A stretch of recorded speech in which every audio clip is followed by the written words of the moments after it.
Of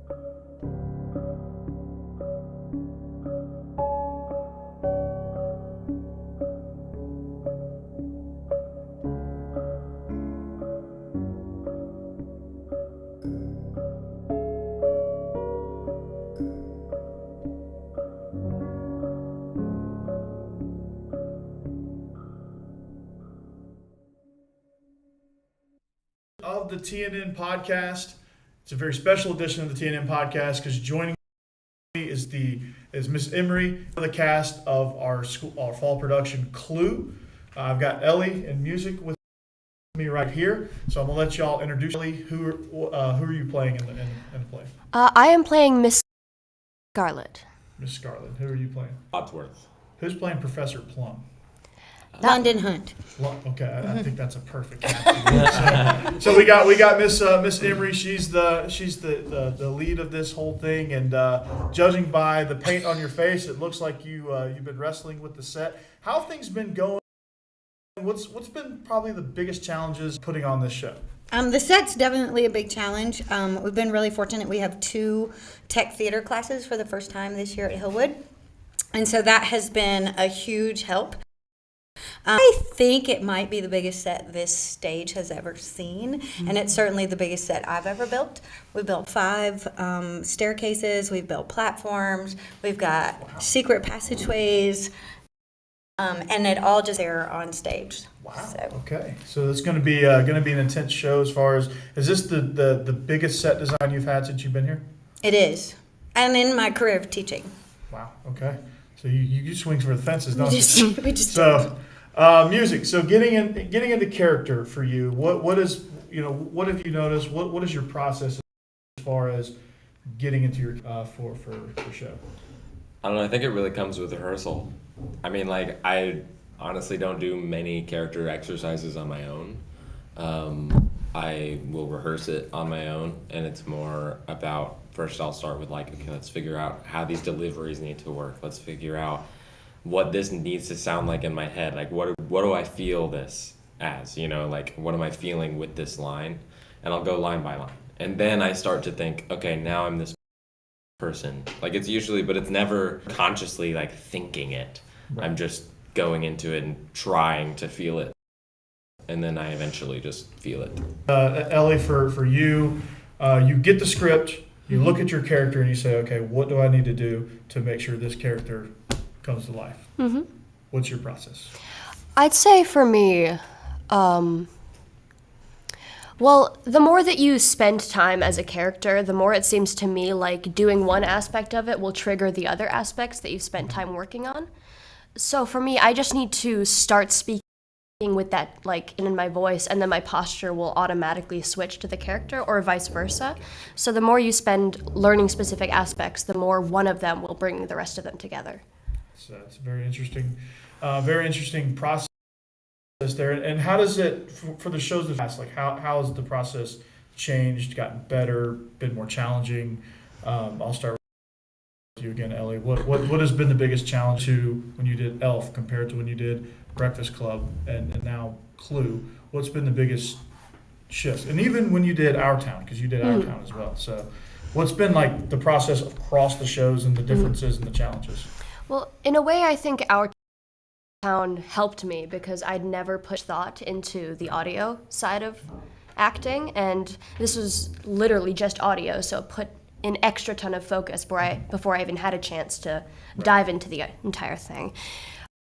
We got to Elf, and it was intimidating because of the musical aspect, since it's only like half and half actual dialogue, and the music feels a lot more pressing, so you don't even focus on it as much. I think Breakfast Club was the most difficult for me when it comes to voicing the part, because it's just so intimate and individual, and so specific. Cast, it's meant to be as genuine as possible, so you can't go into what Miss Emery calls actor schmachter land, where you're too unrealistic. And I think Clue is somewhere in between Elf and Breakfast Club, because it's not a musical, but it's comedy. Mm-hmm. So there's that freedom of leaning into the joke without needing to focus too much on making it genuine. Mm-hmm. There you go. Hey, that's well said. That's more Well said than I probably could. For you, all your characters that you've played throughout your time in these productions, what's been the biggest differences and similarities? Well, I've done a lot in the past in terms of like National Children's Theater and stuff. The Elf was definitely the first thing that I've done that was like a real production. You know, like it wasn't just a bunch of kids throwing around something without a set. It was like, okay, there's something real going on here. And before Elf, actually, I was not a big fan of musicals. I actually was like, do I want to do the musical? Like, really? Do I really want to do the musical? And I kind of just, I did it, and I was like, maybe it'll be fun. It's Elf. It's like Buddy the Elf. It'll be fun. And now I realize, okay, it's really fun doing that. Like, I may not enjoy It looked that way when you guys were performing. Yeah, it was very, very fun. And I think that one wasn't too difficult in terms of lines and in terms of music. It wasn't like super difficult, and I think it was really easy to lean into the character because of how fun the character was and how much we were all enjoying our stuff. Breakfast Club was definitely a more difficult thing to do.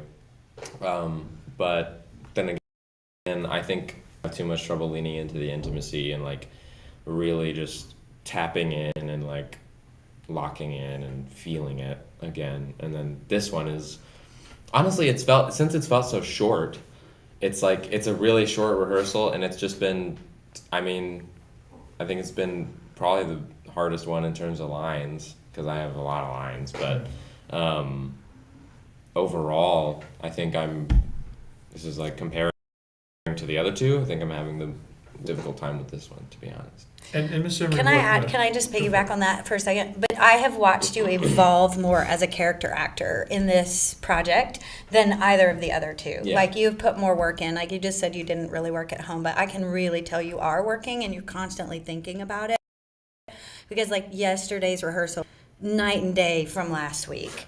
And it was like, okay, he got it. He nailed it. He's there. You know, and so it's been fun to watch you relax into this character and not think about it so much and get out of your head. And that's the problem I have with every character I play. I mean, at first I'm always really in my head like, I gotta do this right, and then I finally, towards the end, I'm usually just like, yeah, screw it, you know, and it works. Right.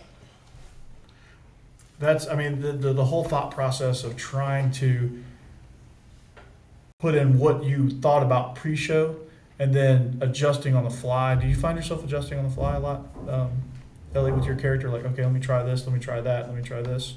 Yeah. Type I things? mean, it's less so when we're actually performing because at that point, it's barely like you're thinking at all. It's like you're just doing what you've practiced and it's muscle memory and you're just going along with it. At least that's how it is for me.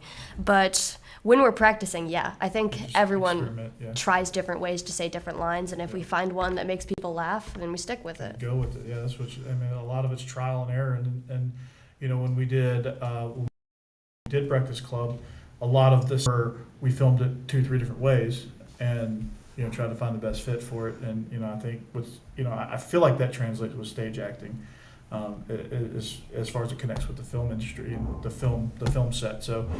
It's been really fun kind of watching the progressions of shows because y'all have done so many different ones. So Miss Emery, like when you were choosing the show, I guess you chose them over the summer.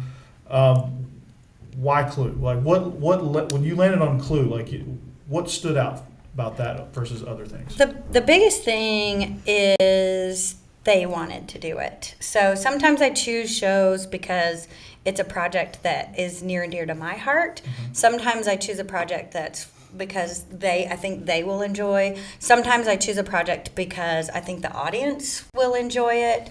And then sometimes I pick a project because of the personalities of the group, which is how I picked the 2 shows for this year. So I knew that they would really enjoy Clue. I knew it would draw some new people to come audition for it because people know it.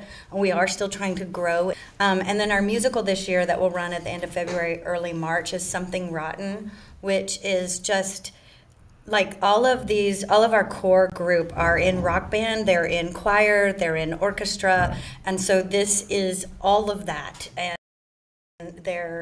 you know, some of them have with Shakespeare and that kind of thing. So like that show, when I found it, I was like, oh my gosh, this is a perfect show for these kids because There it's got a little bit of everything, even though they had never really heard of it. Right.